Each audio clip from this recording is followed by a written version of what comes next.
अरे बेटा जल्दी कर। क्या हुआ मम्मा? अरे वो क्या है, हॉस्पिटल जाना है, हॉस्पिटल से फोन आया। किसका मम्मा? कौन गया हॉस्पिटल में? सब ठीक तो है? कोई दिक्कत तो नहीं है? कमल ने अपनी मम्मा से पूछा था। वो क्या है कि तेरे फूफा जी हॉस्पिटल में एडमिट हो गए हैं, तुरंत जाना पड़ेगा। जरा गाड़ी निकाल और अपने पापा से भी बोल हॉस्पिटल में पहुंच जाए।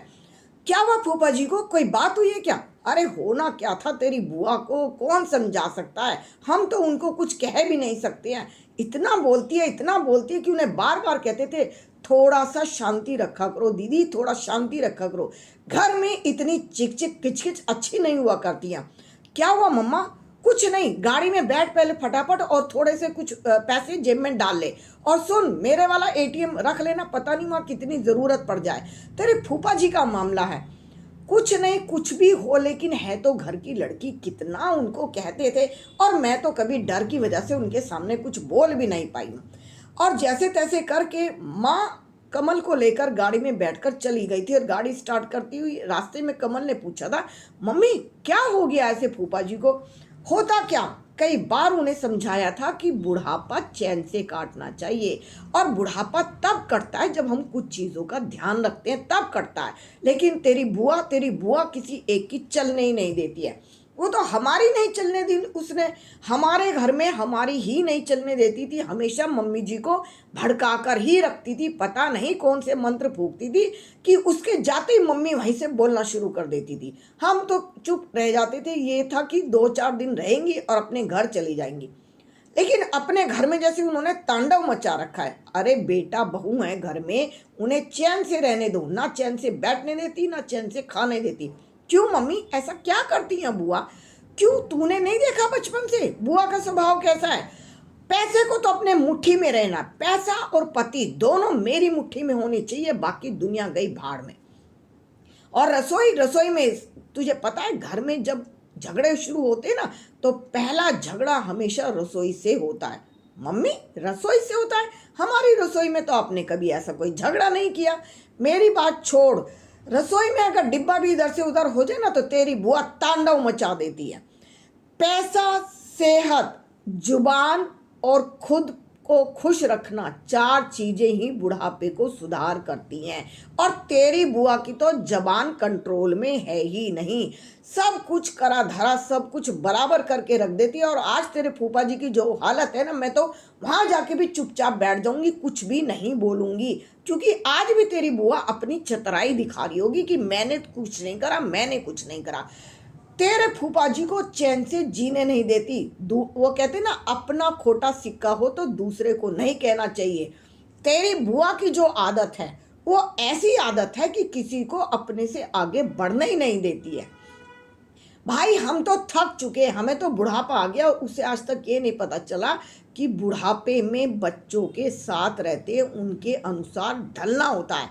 पूरी जिंदगी तो अपने मन की कर ही है ना, अब थोड़ा सा बच्चों के भी मन की कर लो। और उसकी बहू बहू तो उससे भी 4 कदम आगे आई है।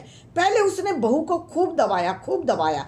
अब बहू को समझ में आ चुका कि ये मेरी सास मेरा क्या करके मानेगी। बहू भी बहू है और जॉब करने वाली है, क्यों दबेगी वो किसी के साथ? क्या करके देती है तेरी बुआ उसके लिए? अपना कमाती है, अपना खाती है, अपना पहनती है, अपना बाहर जाती है, क्यों दबेगी वो किसी से? तेरी बुआ को 10 बार धीरे से आराम से समझाया था, बहू आ गई है, थोड़ा सा अपने आप में चेंज लाओ। लेकिन तेरी बुआ बुआ तो वो कि तुनक कर पड़ी। हाँ भाभी, हमने दुनिया देखी है, तुम क्या जानती हो इस बारे में? भाई हमारी भी उम्र रिटायरमेंट की आ गई है, हमने भी दुनिया देखी है। लेकिन तेरी बुआ वाला स्वभाव तो हमारे से होगा नहीं। हमने तो हाथ जोड़ लिए, जैसे तुम्हारी मर्जी, तुम्हारा घर तुम जानो। हम कौन होते हैं उसके घर में इंटरफेयर करने वाले? और हम तो कहकर पीछे। लेकिन मुझे शुरू से ही ना तेरे फूफा जी बड़े अच्छे लगते हैं, बहुत शांत स्वभाव के, और कुछ नहीं कह पाते। यहाँ भी तेरी बुआ की चलती है, वहाँ भी तेरी बुआ की चलती है। और आज नौबत क्या हुई, आज अपने पति के साथ हॉस्पिटल में रहेगी और उनकी सेवा करेगी और केयर भी करेगी। और देख बेटा बहू तो मुझे लगते नहीं उसके साथ में खड़े हो जाएंगे। जो उसका व्यवहार है, जो हमारा व्यवहार होता है ना बुढ़ापे में, वही हमें वापस मिलता है। जो व्यवहार उनका हमारे साथ था ना, तू बता मैं उनके साथ क्या कर सकती हूँ? बस हॉस्पिटल में जाके एक बार देख कर आ सकती हूँ। मुझे ना तेरे फूफा जी पे बड़ी दया आती है, लेकिन उनका घर, उनका साथ, उनके पति देख कर आ जाएंगे, हालचाल पूछ लेंगे, कुछ ज़रूरत होगी तो ज़्यादा मुंह मत खोलियो, क्योंकि तेरी बुआ के यहाँ अगर एक बार पैसा चला गया तो वापस नहीं आया करता।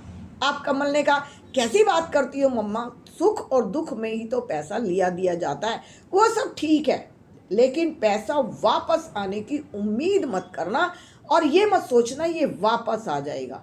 अगर तुझे दान पत्र में डालना है तो तेरी मर्जी। रिश्ते दोनों तरफ से चलते हैं, एक तरफ से कभी नहीं चलता है। और जिस तरीके से तेरी बुआ चलाती ना, ऐसे तो तू 1% भी उम्मीद नहीं करेगा। रिश्ते वही खराब हो जाएंगे अगर तूने ये पैसे वापस मांग लिए। पैसे देकर भूल जाना। माँ अपने बेटे को समझा रही थी कि बुढ़ापे में अगर अच्छे से बुढ़ापा काटना है तो पैसा, सेहत, जुबान अपने काबू में रखने चाहिए, तो ही बुढ़ापा सुख से कट सकता है।